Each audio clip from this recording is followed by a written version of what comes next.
ಇನ್ನು ಸಂಪುಟ ವಿಸ್ತರಣೆ ಕಸರತ್ತು ನಡೀತಾ ಇದೆ. ಈ ಮಧ್ಯೆ ದೆಹಲಿಗೆ ಹಾರಿದ್ದಾರೆ ಜಮೀರ್ ಅಹ್ಮದ್. ಬೆಳಗ್ಗೆ ದೆಹಲಿಗೆ ತೆರಳಿದ್ದಾರೆ ಮಾಜಿ ಸಚಿವ ಜಮೀರ್ ಅಹ್ಮದ್. ಎರಡನೇ ಪಟ್ಟಿಯಲ್ಲಿ ಸ್ಥಾನ ಸಿಗಬಹುದು ಅನ್ನುವಂಥ ನಿರೀಕ್ಷೆಯಲ್ಲಿದ್ದಾರೆ ಜಮೀರ್ ಅಹ್ಮದ್ ಅವರು.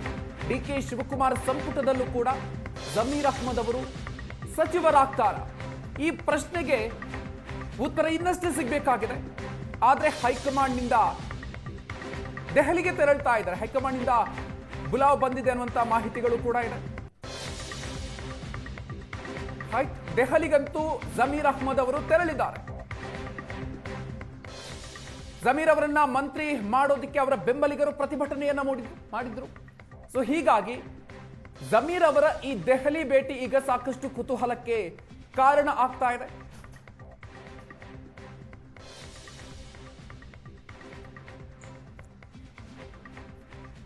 ಎಲ್ಲ ಬೆಳವಣಿಗೆಗಳ ಕುರಿತಾಗಿ ಹೆಚ್ಚಿನ ಡೀಟೇಲ್ಸ್ ಅನ್ನ ನೀಡೋದಕ್ಕೆ ನಮ್ಮ ದೆಹಲಿ ಪ್ರತಿನಿಧಿ ಮಂಜುನಾಥ್ ಇದೀಗ ನಮ್ಮ ಜೊತೆಗೆ ನೇರ ಸಂಪರ್ಕದಲ್ಲಿ ಜಾಯ್ನ್ ಆಗ್ತಾ ಇದ್ದಾರೆ. ಮಲ್ಲಿಕಾರ್ಜುನ್, ಮಂಜುನಾಥ್, ನಿನ್ನೆ ರಾತ್ರಿ ನಡೆದಿರುವಂತಹ ಮೀಟಿಂಗ್ ಏನಿದೆ, ಒಂದು ಸುತ್ತಿನ ಮೀಟಿಂಗ್ ಆಗಿತ್ತು. ಆ ಒಂದು ಮೀಟಿಂಗ್ ನಲ್ಲಿ ಏನೆಲ್ಲ ಚರ್ಚೆ ಆಗಿದೆ, ಜೊತೆಗೆ ಇವತ್ತು ಎಲ್ಲವೂ ಕೂಡ ಫೈನಲ್ ಆಗುವಂತಹ ಸಾಧ್ಯತೆ ಎಷ್ಟರ ಮಟ್ಟಿಗಿದೆ, ಜೊತೆಗೆ ಜಮೀರ್ ಅಹ್ಮದ್ ಅವರು ದೆಹಲಿಗೆ ತೆರಳಿರುವಂತಹ ವಿಚಾರ, ಸೊ ಈ ವಿಚಾರಕ್ಕೆ ಸಂಬಂಧಪಟ್ಟಂತೆ ಏನೆಲ್ಲ ಅಪ್ಡೇಟ್ಸ್ ಇದೆ?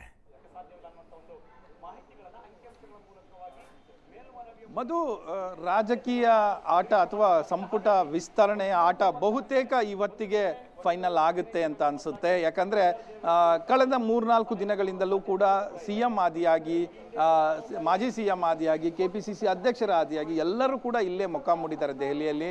ಹಲವು ಸುತ್ತಿನ ಮಾತುಕತೆಗಳು ಹಲವು ರೀತಿಯಲ್ಲಿ ಆಗಿರುವಂಥದ್ದು. ಸ್ಪಷ್ಟವಾಗಿ ಇದಕ್ಕೆ ಸಂಬಂಧಪಟ್ಟ ಹಾಗೆ ನಿನ್ನೆ ನಡೆದಿರುವಂಥ ಮಾಹಿತಿ, ಇವರ ಜೊತೆ ಯಾರು KC ವೇಣುಗೋಪಾಲ್ ಹಾಗೂ ಸುರ್ಜೇವಾಲಾ ಅವರ ಜೊತೆ ನಿನ್ನೆ ಸ್ಪಷ್ಟವಾಗಿ ಯಾರು ತಮ್ಮ ಅಭಿಪ್ರಾಯವನ್ನು ಹೇಳಬೇಕು ಎಲ್ಲವನ್ನು ಕೂಡ ಹೇಳಿ ಆಗಿದೆ.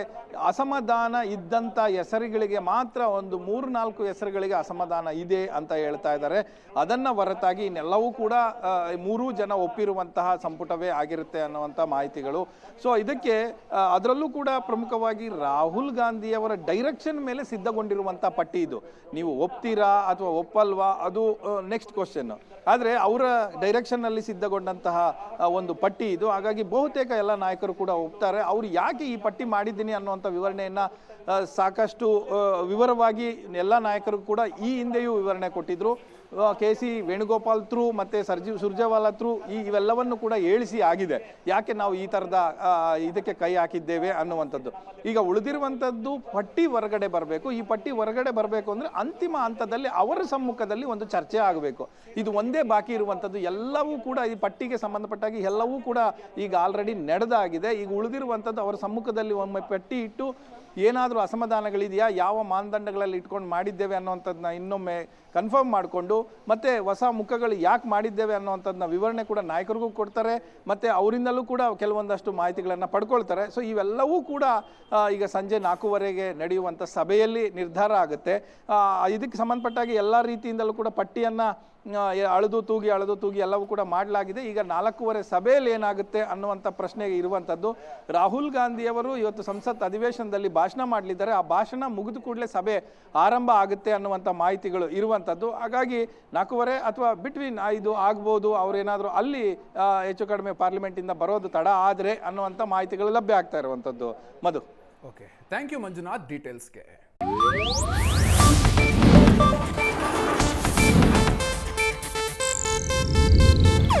ಇದು ಏಷ್ಯಾನೆಟ್ ನ್ಯೂಸ್ ನೆಟ್ವರ್ಕ್ ಪ್ರಸ್ತುತಿ.